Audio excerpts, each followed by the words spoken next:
Hi, everybody. Welcome to another episode of The Soul Goals. I am Dawn, and today I have the pleasure of speaking with a great friend of mine. We met actually last year through a mutual friend, a very dear friend of both of ours that we've both worked with, but we'll get into that later in our conversation.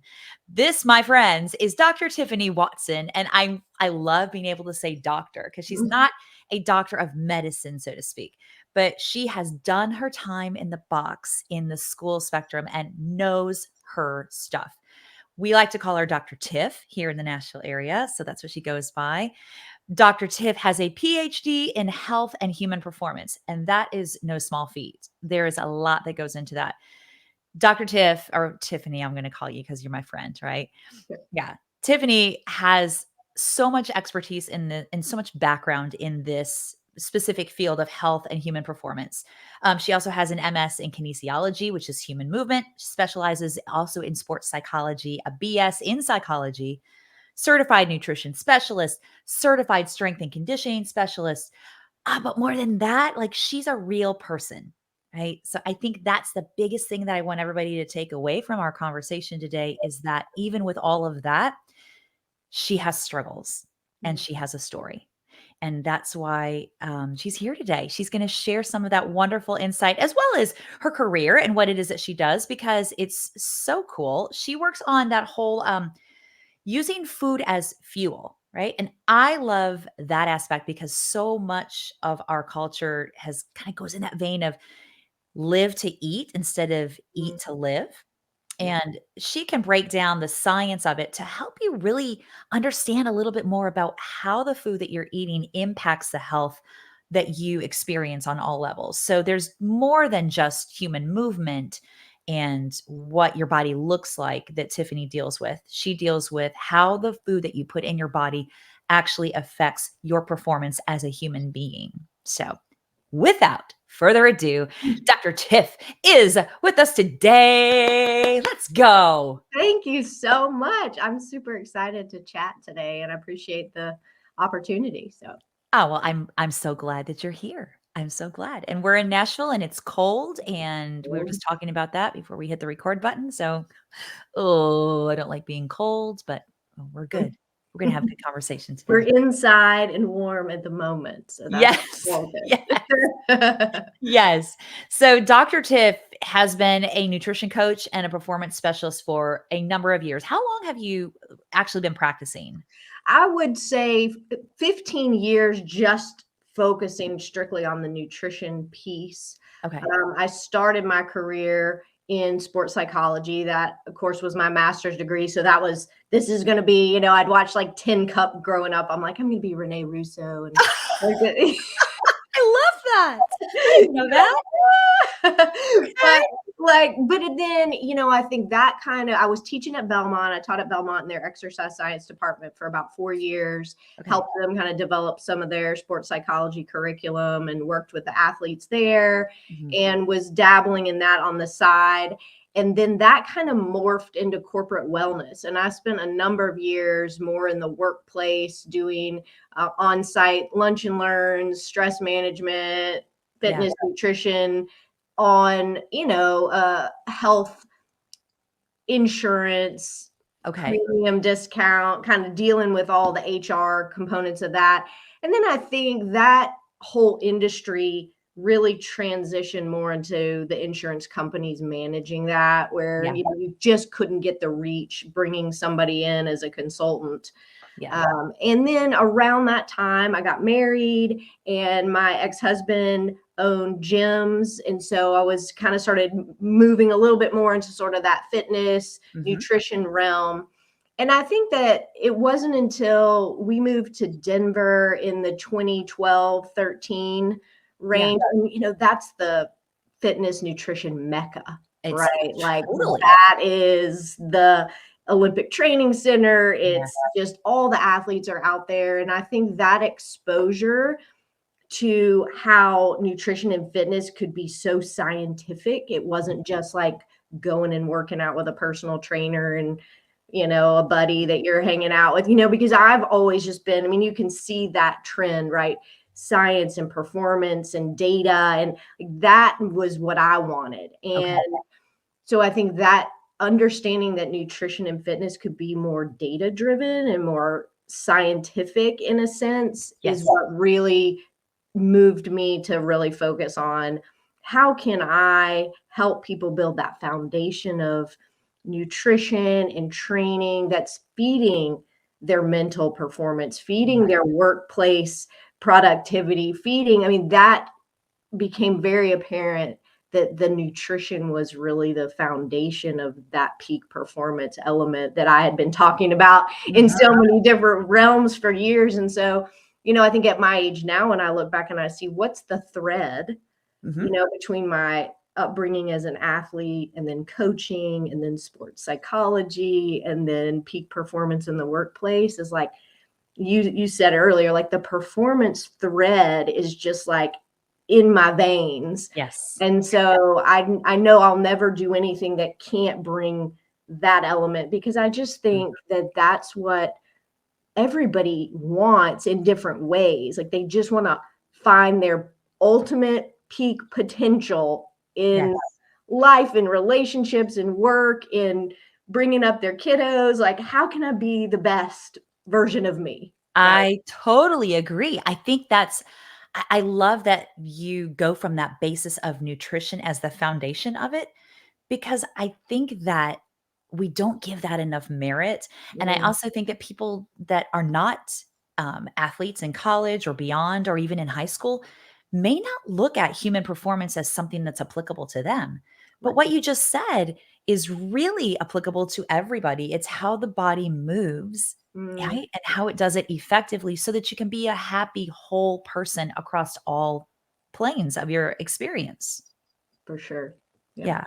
So that nutrition piece or that came first for you or the exercise piece? Which one do you actually, maybe I should ask this. Which Yeah. one do you prefer? Well, here's the thing, with the fitness piece, originally I definitely did more hands-on training and group classes, and of course in corporate wellness I would lead walking groups and fitness classes. But I found out really quickly like that wasn't my passion. I needed to understand it, and that's Mm, why the credentials and the education in that, because I find that so many people in the nutrition industry have no background in training. And if right. you don't understand how they correlate, I think it's really hard to optimize somebody's results because you have to understand energy expenditure, you have to understand recovery, you have to understand Mm, hydration and mhm. muscle breakdown and all of that. Yeah. And so I don't really ever write programs anymore or do any hands-on training, Okay. but I obviously always want to understand that or work with the trainer that is providing that service. And I Yes. just feel like I can speak so much more intelligently, understanding progression and, Mhm. training volume and all of that. So nutrition has kind of really been my shtick for the last decade or so. I don't really do a lot of specific programming on Got things. it. But you are super aware that the 2 things go hand in hand. Absolutely. Have to. Have to. Yeah. Gosh, I love that. Um, what motivated you to go this direction in the first place? I mean, I know you've been an athlete through high school and you were an athlete in college as well. And then after you left college, you were like, whoa, I'm not, I'm not in this programming world anymore. And I have Mhm. to figure out how all this is working. Was it kind of, were you spawned on to do this kind of work earlier than that? Or was that kind of the time where you went? Or was it when you were in Denver and you went, all right, I want to understand it more?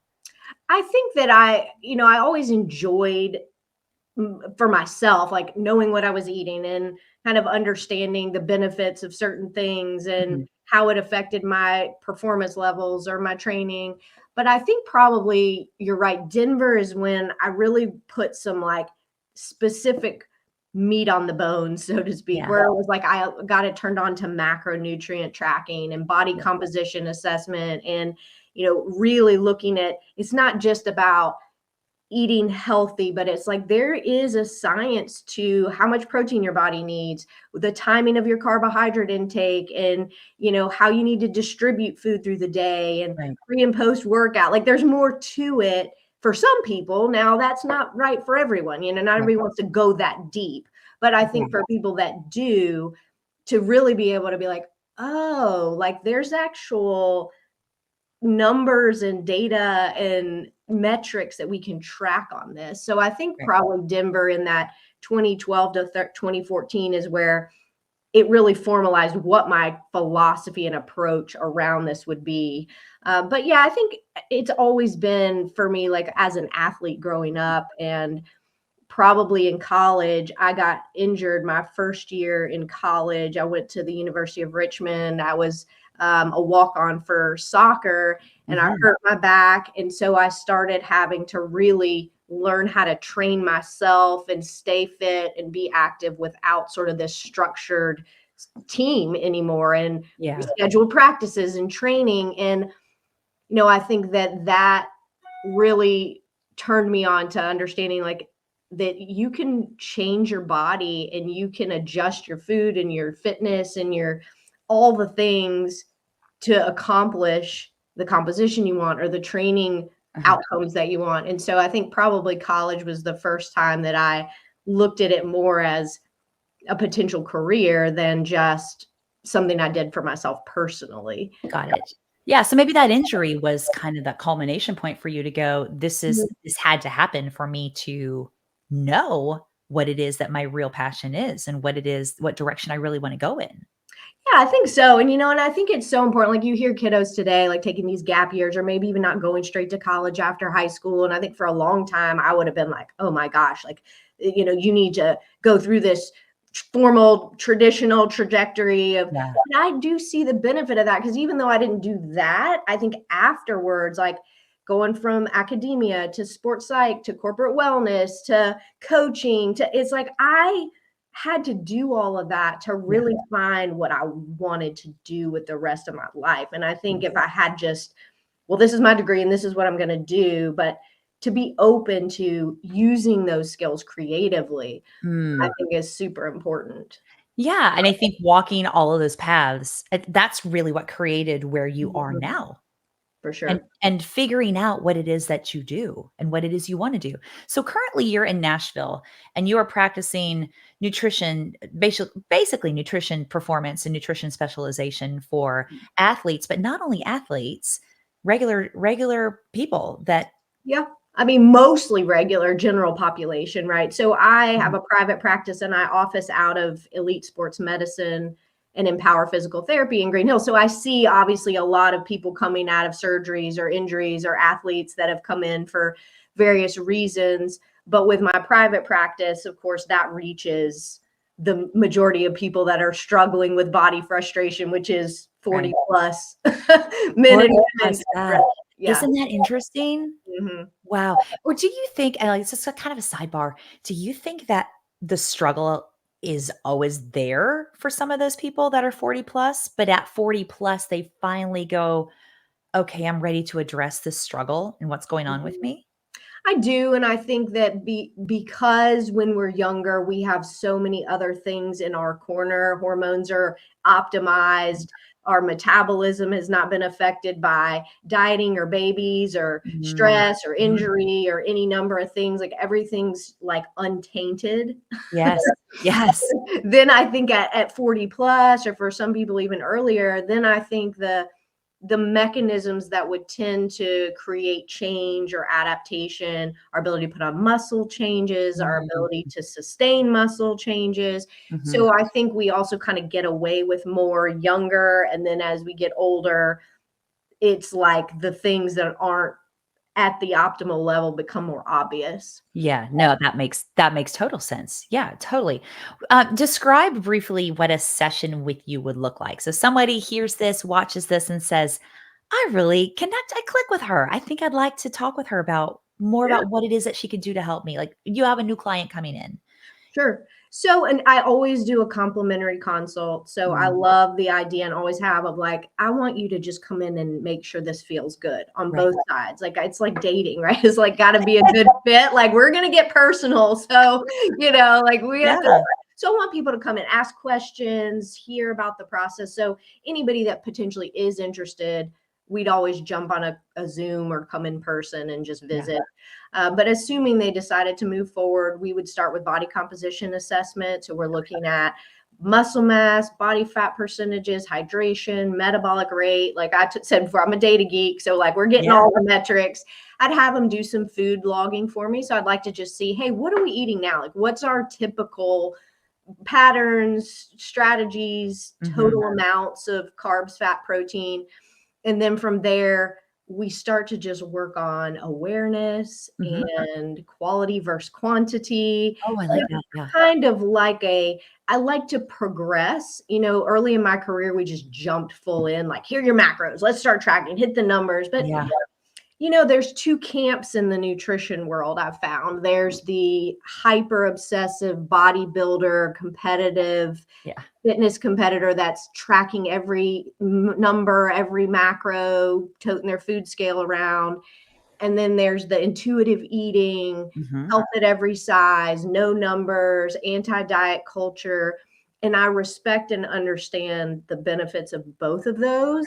Yeah. And I think as I've started to try to kind of carve out my niche, it's like I want to take somebody from one end of that spectrum to the other. Yeah. So, how do we start with the numbers, understand the fundamentals, build the basics of Mhm. portions and macros and meal patterns, metrics, and then over the course of our 12 weeks together, which is kind of my typical timeline, Okay. we'll move to how do we trust ourselves? How do I we love trust our it. body? Yeah. How do we master the process to where we're not attached to that food logging, numbers, Yes. hyper focused? And that's a very sort of new process for me, is like making that, fusing that gap, I Yeah. guess.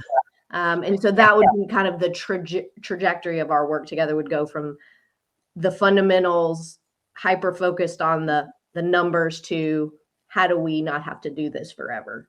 Now, I love that because I think it makes more sense for Mm, people to really intuitively understand what it is that's going on with them. Once they understand the science behind it, which is what you can give them initially when you're talking about what all this means about this is what you're doing as they're giving you introductory information on their food and on their performance and what it is that their goals are, mhm. then that education starts to seep in, and by the end, it sounds to me like, I mean, it's a real empowering process that you have found for yourself to deliver to your clients. I hope so. And I mean, and I think that probably is a good place to really talk about, like, why. Like, why I do I want to do that? Yes. Because, I am type A, perfectionist, control freak, wrote my dissertation on perfectionism. Like, Oh, you I, did? I I didn't know that? did. Yes. Have you met me? No. Well, like, yes. I mean, I know that about you, but I think that's interesting that you chose to write your dissertation on perfectionism. So, and I think when you are a rule follower and you have a high drive for achievement, those numbers are a blessing and a curse. And I Mm, think that I got very stuck in that. Food rules, have yeah, to micromanage my body, everything has to be calculated. a And certain way. Mhm. and over my time transitioning out of that and understanding that there's more to food sometimes than fuel. It is fuel, but it's also celebration and enjoyment and relationships Yeah. and all of that.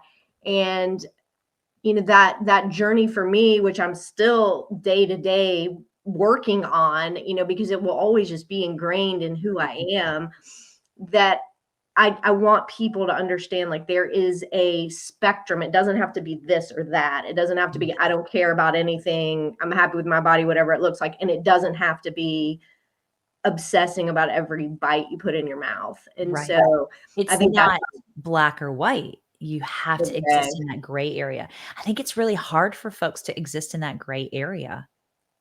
And it depends on the personality. And like, I find some people that like have a hard time like coming back this way to gray, and other people have a hard time moving this way to, Good point. it just depends on where they've lived and what their journey and struggles have been. But Yeah. yeah, I mean, most people are kind of all or nothing on one end or the other. Yes, yeah. So, I'm gonna kinda go back in time a little bit. Yeah. how you and I met was really interesting. I got a message from a dear friend and mentor of mine that I used to see for my eating disorder, Reba Sloan. She's on episode 4 of our podcast. Yeah, Reba is the guru, like the Absolutely. nutrition guru. And she talked to me about, hey, would you mind reaching out and talking to this woman that I know? Her name is Tiffany. She gave me a little bit of your background, and I was like, yeah, say no more. I'd love to.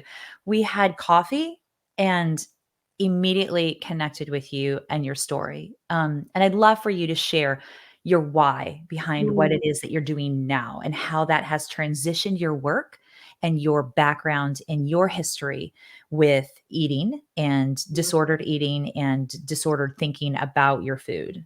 absolutely. I think it goes back almost to the same point where I started to learn what I was really passionate about. When I lost soccer as my driving force, the thing that gave me that competitive edge that was Mhm. just inherent to who I was, I think my body became my competition. Okay. What could I do? How could I push it harder? How could I challenge it more? How could I create structure around it? And so I think that canvas just took over all that energy that was going to my training and Mhm. that need to achieve and that drive for performance and perfection and attention at some level as well. Yes. And then I think that those precursors of perfectionism and control and rule following, like that, all it just like glommed on. Yeah. Just You hooked know? on and Yeah, it just yeah. became a life of its He own. rode right along with me, and I think Yeah. initially, like, it wasn't an unhealthy relationship with that. Like, Mhm. I was active, I cared about what I put in my body. I really wanted to maintain the foundation that I had built as an athlete and Mhm. that discipline and that just competitive mindset, which has served me so well in many ways. Yeah.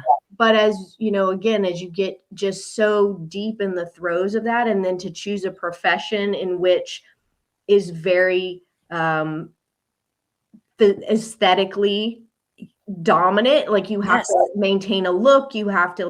look the part, and that is a lot of pressure. Right. And then once you get that, and then you fear of losing that, even though you're now 43 and your body is changing and you Mm. are, you're dealing with the same struggles as every other 40 plus. Yeah. Like you have to hold this higher standard. And so um Pressure. You put more pressure on yourself. absolutely, Yeah. absolutely, and I mean, and then when you're already somebody that just does that naturally, so I think I was just a perfect petri dish for restrictive eating disorder, which is what I battled. Mine was always just there are these rules, and then the training. There was a lot of overtraining and Mm. Mhm. excessive exercise Mhm. that I wasn't willing to feed my body for. I asked this of my body, but Ah, I wasn't fueling what I was demanding of it. And so yeah. over time, there were many, many years where like I wouldn't have known, nobody would have known, but what was happening inside, like bone Mm. density and muscle mass breakdown and digestion and emotional regulation. Like I've Right. learned so much through my work with Reba and my other team that's like, wow, like that stuff you can't see, Yeah. but It's it hard too when you can't see it. mhm, And I think we're in a society that, like you said, it's very challenging to be doing what you're doing and also still attending to yourself personally with those struggles in that aesthetically dominant mm, society that we live in.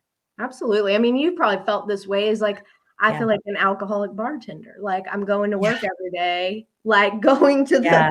Yeah. going to the bar, but not wanting to drink, I mean, it's like you walk in a gym, you look at numbers all day, you build meal plans for people, you have them step on a scale. And so until I could own my battle and get comfortable with myself in that, Mhm. I knew that I could not ever help other people the way that I knew that I could. Like I was the barrier to my professional growth. And Right. I wasn't okay with that anymore. And so that's really when, I built this team of support around me to say, like, not just for me, but like for the other people that I'm impacting, and I want to impact them in the right way. And until I Yes. get myself in a better space, I knew I couldn't do that. Right. And that was probably the ultimate motivation, because that's something that's so important to me on a number of levels. So, Well, it's just so interesting that you say that because I had an experience when I was training in a group therapy session where the group therapist called me out on my profession and being a trainer and was not very positive about the fact that this is really a terrible career for you to be going into with the background that you have mm, and the addiction that you're dealing with.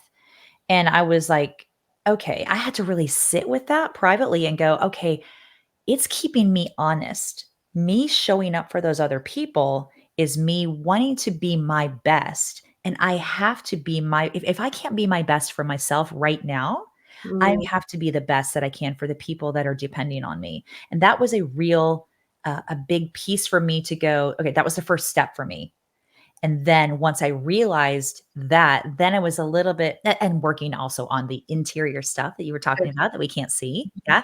So yeah, when all of it kind of comes together, then I was like, okay, it's giving me a bigger purpose to support people.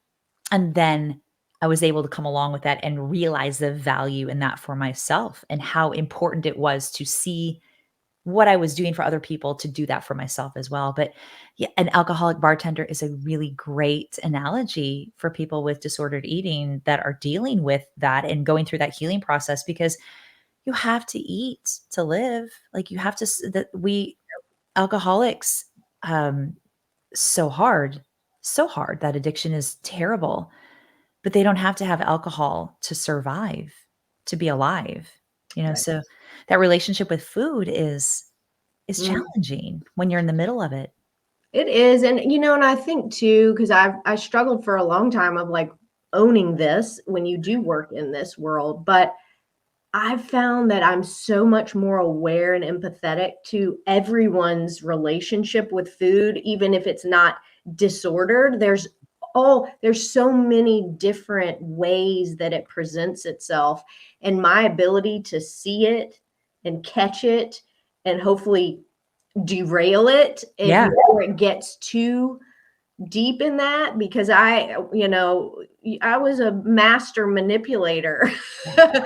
at this, right? Like how to hide it, how to do Yeah. it, how to, right? Like how, and I can, so I think it makes you better also at identifying the potential for, or the thought pattern or the Mhm. behavioral uh, tendencies, and to be able to help 100%. somebody not go there. And, Mhm. and I think that's very important. And also just being more aware of the things that I was initially 10 years ago teaching Yeah. and pushing and suggesting that I was potentially feeding that culture. Right. Be very aware to not do that and to make sure that I'm providing a positive, transition and not something that's going to put somebody at risk. So, Right. Well, your antenna are up. mhm. I mean, you have experienced it and owning it. I think that's a really good piece that you just said too. Until you really owned your stuff, it was hard to be a different way, Yeah, right? So when you own it, you identify it. And then when you identify it, it's so much easier to see in other people. So then you can hopefully help to derail situations that are going on or be able to say, hey, I just want to have a real honest conversation with you. This is something that's concerning me about what I'm seeing is going on. Um, what has been your most challenging demographic of people to see in your nutrition coaching so far? um, I mean, I get a lot of young female athletes, and Okay. I actually saw one this morning, and I think that's hard for me because I, like, want so much to be like, "No," Oh, yeah. like, I just see myself sitting there and I'm like, but typically when they come to me, because I'm not an eating disorder specialist, so they're not coming as like, I have an eating disorder, they just show those red flags, Yeah. and, like, and it, they're not at a place where I necessarily need to refer them out, Mhm. but I just wanna do and say the right things that don't exacerbate the concern, but that squelch it. And so it's a challenge, but I also just love that's coming to me. I feel Right. like that God is sending those people to me. Right. And I am supposed to help them, but I just want to do it right. Right. And I So think you are. I mean, I think again, we'll just go back to that piece of identifying it and owning it. And mm, when you own it, it does make it foundationally, yeah, okay. I think your motives are suggestive of the fact that you are doing the right thing. So I think that's great. What has been your most challenging part of your journey with your disordered eatings situations and scenarios? I'm admitting that I have needed help or that I couldn't figure it out, because it's like I know it all. Like I'm sitting here, Yeah. I can tell everyone else, I can teach everyone else, and I can cheerlead and motivate and provide that support. But then for myself, it was like I couldn't break it. I couldn't like convince myself. And I think that Yeah. that was just like the most exhausting, frustrating. Like, how do you not do this? Yeah. And Yeah. you know, so Yeah. that Where was do you think that point came for you? Well, like, was it at a low point when you finally decided, Okay, there's an issue," or were you just describe kind of how that came about for you? yeah, I mean, there was a 4-year period of my life that everything just came crashing down. It Yeah. was 2018. I had lived for 6 or 7 years. My eating disorder kinda came and went, like, it Mhm. wasn't just a constant, and so this was the first time, probably first 6 or 7 years, that I was just deep in it for a consistent amount of time, and my body was just done. Mm. Yeah. And summer of 2018, I went to an amusement park and went on an old wooden roller coaster and blew out my L4-5 disc on this. I love roller coasters, like the worst. It was like so sad. I'm so excited. And then, but after that, it was like I couldn't get out of pain. Yeah. I was sleeping with my legs in the air, all different places. My husband at the time was like finding me all over the house, like just trying to get comfortable. And Yeah. finally, September 2018, I had decided to have back surgery. So I went in Okay. and had back surgery. That October, he and I separated. Mm. So not even a month out of surgery, my marriage fell apart. I went for the first time into formal outpatient eating disorder treatment in November. So September back surgery, separation from husband, October. go into eating disorder treatment in March. I had a massive car accident. So I just had back surgery, then I had a car accident, then we finalized our divorce that spring. Wow. In May, I had some neck pain, so I went in to get an MRI, and I left the radiology facility, and they called me from in my car. I hadn't even gotten out of the parking lot, and they were like, "You need to come back. We need to do a full brain scan." Whoa. Had found a mass in my brainstem that they saw on the neck imaging. And so for 48 hours was probably like the worst fear and anxiety of my life. Oh, And turned out to be something they had never seen. Vanderbilt has been monitoring it now for 3 years. It's there. It's not growing. It's not changing. It's just they calling it a lesion. okay. That occurs. So I think, what's going on here. And then COVID hits. Gosh. And then I had hip surgery in November of 21. So from September 2018 to November of 2021, There's so much going my on. my life it was like, just stop. Yeah. Yeah, we're exhausted.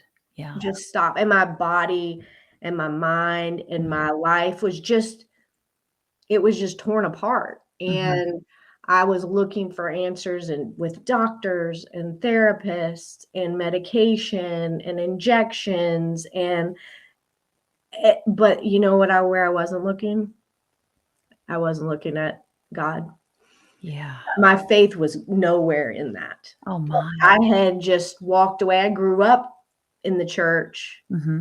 Family went all the time. My parents have stayed active, but Stuart and I never went to church. He didn't practice Christianity. I allowed that to just pull me away. Yeah. And I'll tell you what, Reba was a huge part of my coming back to that too. My mom and dad as well. But I think that is what really catapulted me to like, this is my do-over. Yeah. Like until you hit bottom, until it's all taken, then you have no reason to change. Yeah. And I thought, it was like, I just kept this, it's fine. Like everybody will just deal with me and my stuff. And I'll just, my body will handle it. My marriage will handle it. Mm-hmm. But then it was like, so I think that for me, just the ability to just have it. I prayed for it for a year. Can I just have a do-over? I did this to myself. I blamed myself. I mean, I think we all do that. So I'm like, because I was choosing it. It wasn't like an eating disorder for me. The hardest part is like, I'm doing this. Nobody's making me do this. Yeah. But why am I doing it? Right. So to step back from that and to recognize like, this is controllable. Mm-hmm.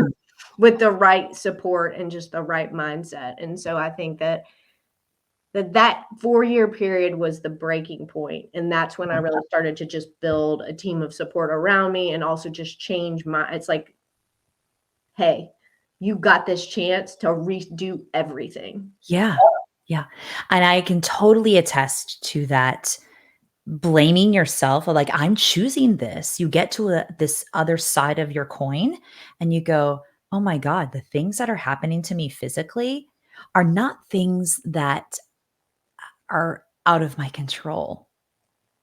Yeah. So interestingly enough, our control for controlling our body is making our body out of control. Exactly.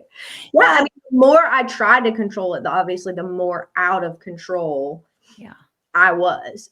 And the more in control the disorder was. Yeah. And so I think when at that point, and of course we talked about the control piece, but it's like turning it over to him and saying like, I can't control this. Yeah. And I think that's been a huge benefit just in my journey. And I know that may not be everybody's, process and belief system, but for me, that faith piece was a big deal because I had looked everywhere else. Wow. The whole time, like it's right there, but we want to be able to do it ourselves and, find it, research it, fix it, like, but it's like that. You just can't, you just can't always do that. And so that's been a big change for me. Yeah. And giving, like you said, giving it over and realizing that you're powerless to change this on your own. Yeah. And that weakness, needing help is not a weakness. It's like we wouldn't have jobs. Like I said that to somebody the other day. They're like, I just know that I could do this by myself. I'm like, yeah, but you don't have to. Like, that's why we do it. Like we that's why they're therapists and lawyers and accountants and doctors. It's like we could probably figure out how to do our taxes, but I don't want to figure it out. Like you do it. Yeah. I don't want to figure out like how to manage my portfolio. Like you do it. So it's like that's why there are specialists and professionals that do that. And nutrition and fitness is so hard for a lot of people. And it's not that it's so complicated. It's just an everyday, all day choice and commitment. And that isn't something everybody wants to put their energy into. Right. And that's okay. Where do you think that fine line of doing it for the right reasons and being going towards the weeds of control where health and wellness is concerned, be it your food, be it your movement, your exercise, where do you think that gets crossed? I would say, I think when you have to engage in behaviors that are detrimental to your overall health, mentally, physically, emotionally, to achieve the goal.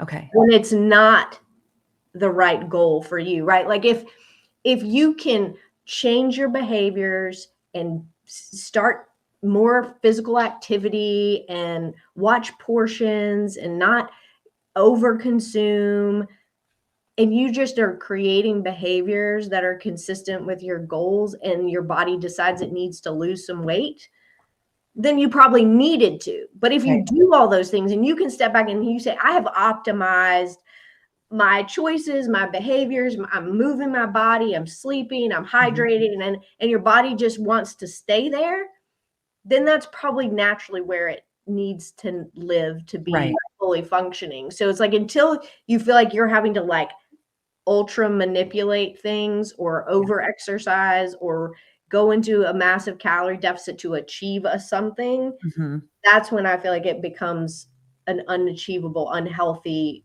goal, weight or body fat level or whatever it is. So I think it's like if you feel like there are behaviors that are not necessarily in alignment with overall health and Right. Right. performance, that you could do better. And once you do better with those, and then you see what happens. Yeah.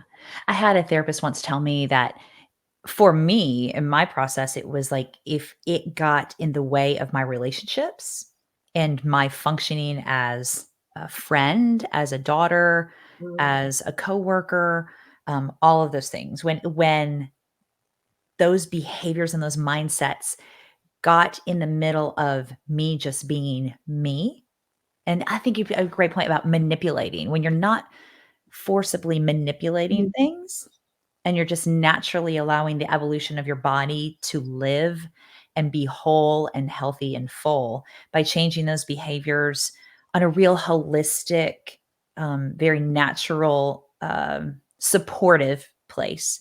I think that's a big piece. Um, I'm really proud of you. That's hard work. this and you too. I mean, I think that's to see other people though that I think have battled it and come through it and are thriving in it makes it easier to stay in it. Because people ask me like, or do you believe in full recovery, right? You've heard probably Yeah, people it's like, I think there's always going to be that little nagging there, I but agree. it's about being aware of it and challenging it every day with the choice. And Mm, sometimes I'm still going to probably make the disordered eating choice. I'm not going to say I don't or I haven't, but I also know where it took me and where I never want to go again. And mm, to not mhm. get greedy, right? I'll find myself like, I can just go for a walk this afternoon. It's so nice. I'm like, why are you going for a Yeah, walk? what's your motive? Yeah. Yeah. Yeah, And is that benefiting my goals, my performance? Like, what is it because I want to get out in the sunshine? I mean, like it's okay to do that, but yeah. I just never want to get greedy again. I You know? like that. I never wanna get greedy again. Yeah, that's interesting. And on the context of full recovery, I'm with you. I think there's always that little voice back there, and it's the choice that we have. And in our therapy and our recovery and all of the tools that we learn along the way through people like Reba and our therapeutic team and internists and all the doctors and different Mhm. things that have been a part of the process, it's those are the tools that then give you ultimate power over your choice. Like, and not wanting to go back there. I just had that conversation with somebody last week. We were talking about disordered eating just randomly. It kind of came up in a conversation. And I was like, yeah, I shared my story briefly. And I said, I just don't want to ever go back to feeling how I did in my head or in my body. Yeah. Yeah. No. Well, and you think like what was the end game?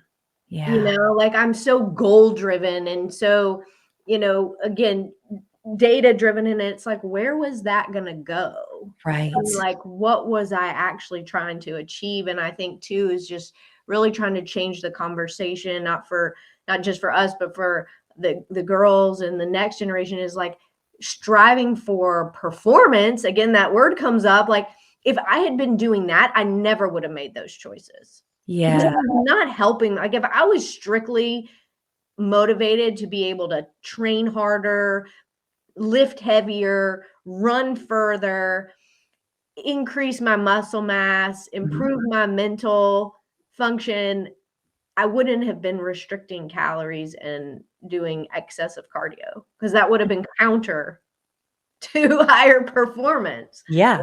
you So know? in the end, the path that you've gone down, I mean, it's your challenge has created your blessing, if you will. Mhm.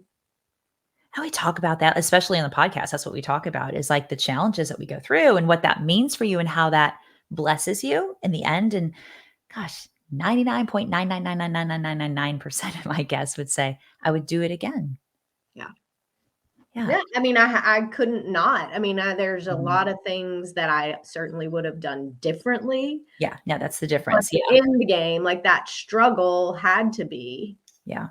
had to be there. And, it's like I'm working with a personal branding company this year. I've kind of invested that in Okay. that for myself. And the thing that they always say is like, your ideal client is who you once were. Oh, wow. That's amazing. Like, that's brilliant.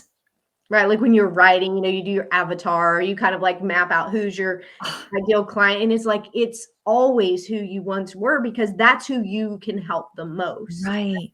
And so that's when I get the young athletes or I get the women that are just chasing the scale because that's for us at any age, like that's the primary metric we gauge our whole life off of is like, Yeah. well, I used to weigh this, or I want to weigh this, or I should weigh this, or the Yeah. doctor told me I should be this. Like so the people that are chasing that, which I chased and chased and Mm. chased down the rabbit hole It's to too. nothing, Yeah. right? That is the person that it's like, how do I get them focusing on something else? Yeah. On the performance piece and what the food does for your body to fuel you in a way to be a fuller human being for And whatever your role is. digestion, hormone health, Yeah. bone density, anxiety, depression, Yeah. Yes. Yes. Yes. Yes. all of that. And it's like there's a major people don't associate that at all. Yeah.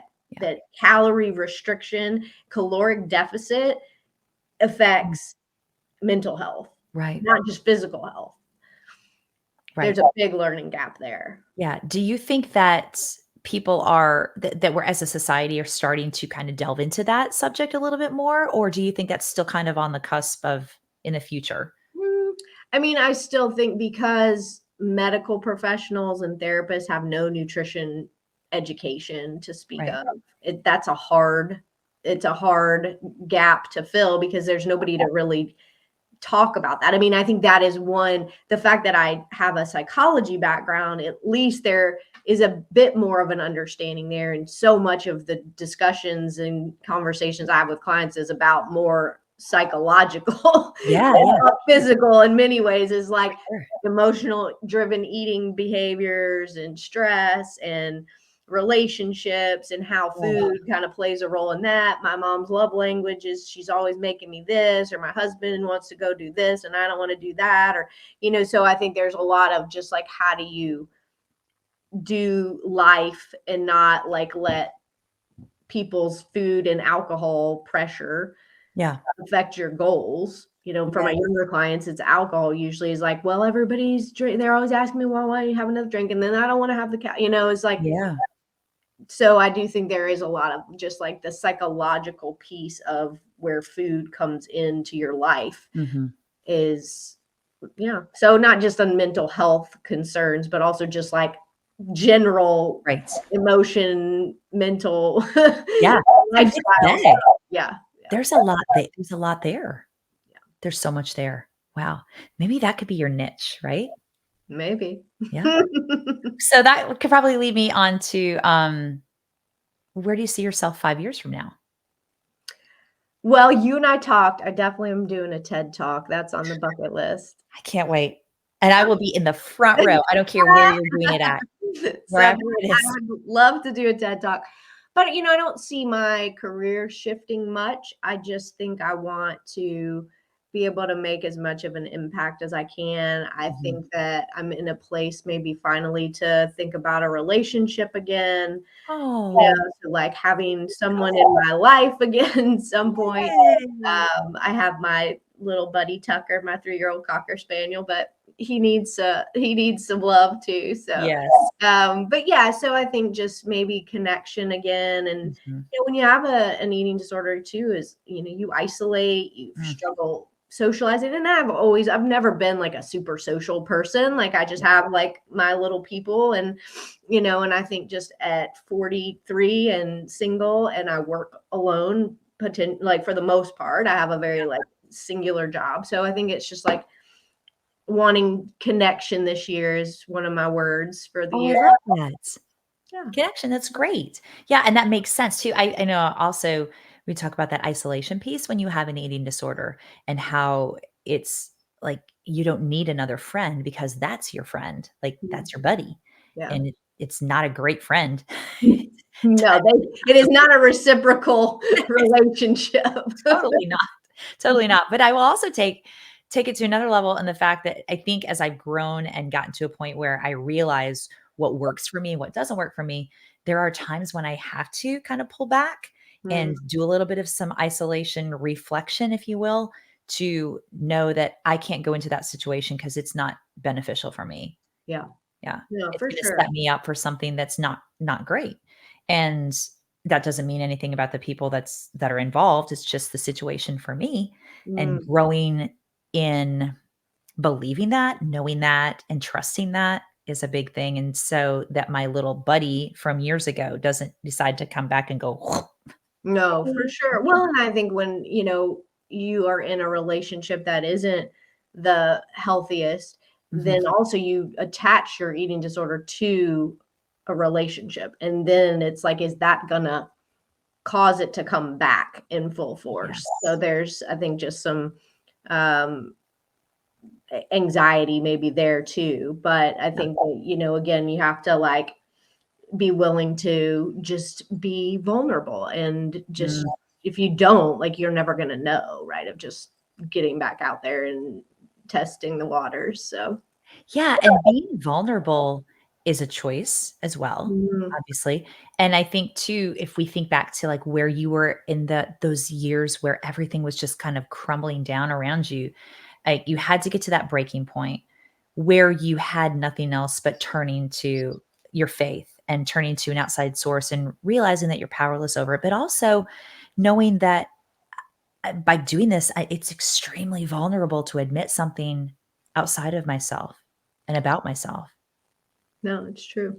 Yeah. Well, like Brene Brown, who's one of my favorites, but it's Mhm. like all of her stuff on vulnerability. Like there's a reason it's so well received and so she Yeah. has so many followers and so much of a impact because like people just relate so much to like self-compassion and vulnerability and how hard that is, but how important it is to let someone else in to your gunk, because we all like to want to put this face on that's like nothing. At my the sermon series right now at my church is I'm fine, not really.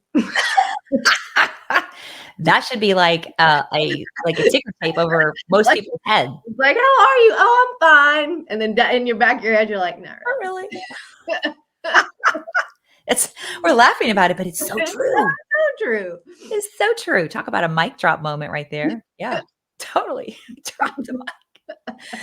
So what do you think has been the most rewarding thing for all of your stuff? If you had to say one thing or even a couple things. Mm. I think that just realizing how important it is to let go.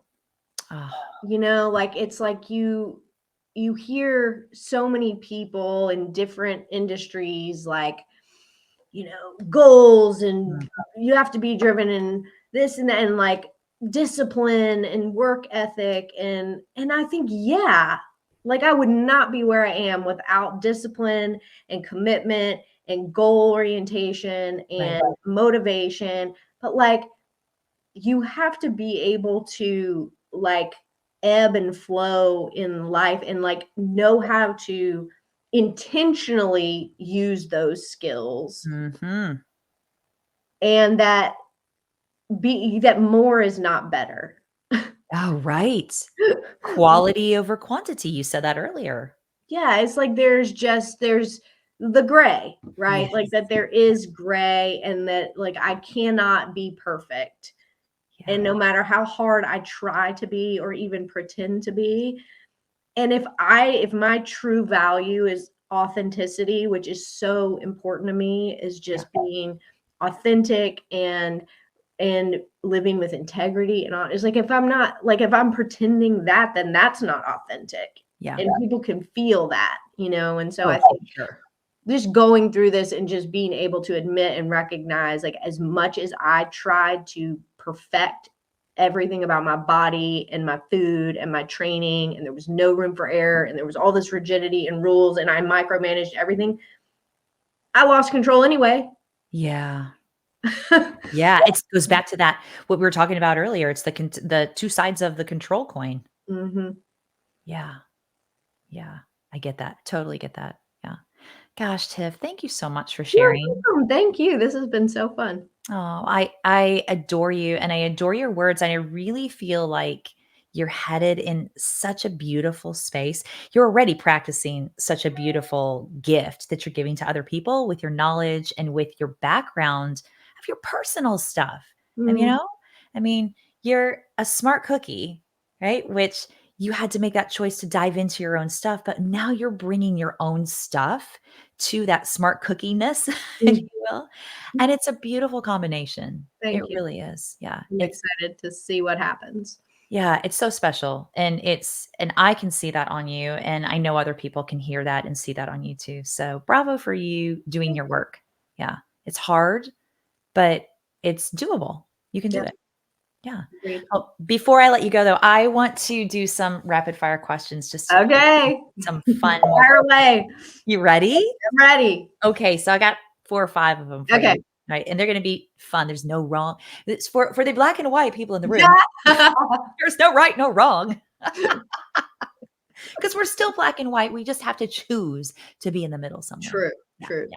All right, so first question. Okay. If you had to change your first name, what would you change it to and why? Probably Chloe.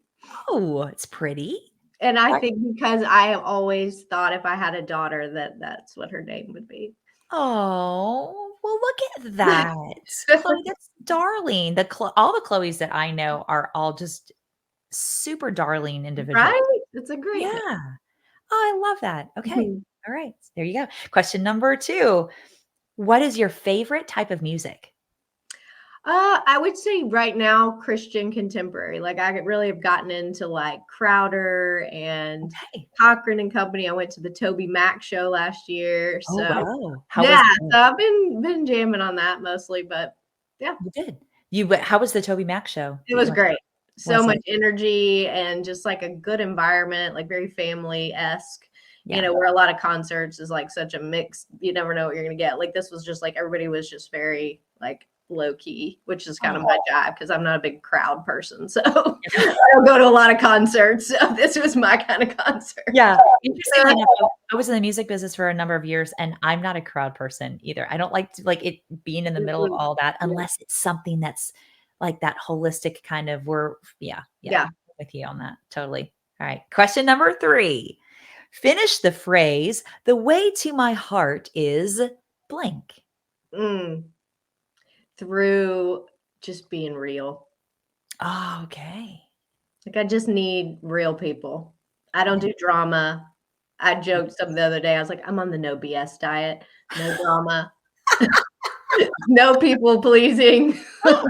Yes, That is that's being a diet. removed from my diet this year. Well, that's perfect, and that's a diet we can all get behind. Exactly, exactly. Ah, that's a great we're talking about the word diet. So I know, Reba, if you're listening to this, I which know, I know, I thought about that as soon as I said that. It's not true, it's not real, Reba, it's not real. we're not talking about food here, Reba. We're talking something I'm on, like, an emotional. emotional diet. Yes. I think she could get behind that I too. think so. I will hope. Okay. All right. Question number 4. I can't wait to hear this one. Okay. Okay. If your pet could talk, what would they say? I know you're super tight with your puppy. Rub my belly. Oh, rub my belly, mama. He'll just like lays back and like he's just like ready. I'm like, do you want a belly rub? Is that your signal? We talk about this with our dogs all the time. It's like, like we put human emotional brain, Oh yeah. mechanism on them and we think, what do we think they're thinking? They're probably looking at us like, you silly human. Can you not understand it's time to eat? I mean, Yeah. Or like, I have no idea what you're saying to me. yeah. Like I talk to him like he's like a person and he's like, Huh. no, I don't know what you're saying. I love it. Love it. Okay, last question. It's a All right. little bit deeper, but it's totally manageable. What motivates you the most? Hmm. I think just wanting to make a difference, Yeah. whether it's for me or for my family or like I just want to do something with purpose Yeah. every day. Oh, that's beautiful. And you are, you I know? hope so. Yeah. I And if think I'm not, I'm trying. It's like all I can do is say, like, I'm trying and I yeah, know I'm doing it the best that I can, yeah. you know? And you're being real in that process, Mm, and in your realness is where you're making the difference. So true. just like the thing you said about the weight of my heart is being real. Like you are real because you are real. And that's what I think so many people need to see and need to hear, so Mhm. that it gives them permission to be real. And honestly, that's how we heal is when we are honest, true, and real with ourselves for sure. Yeah. Yeah. Awesome. Oh, Tim, it's been so good to talk. You. Oh, when are we doing coffee again? Whenever you want. I'm Okay. free. Well, when we're done here, I'm gonna text you. Let's do it in the next couple weeks. I'd love to sit and chat with you, not virtually, but in Okay. person, give you a hug. That works. All right. Thank you so much for You're spending part of your welcome. day with You too. me. Aw, have a great rest of your week, a good weekend, and, I'll talk Stay to you. warm. Yeah, stay warm. Oh my gosh, totally stay warm. Yes. We'll talk in the next couple weeks, I'm sure. All right. Sounds good. See you Bye later. bye, girl.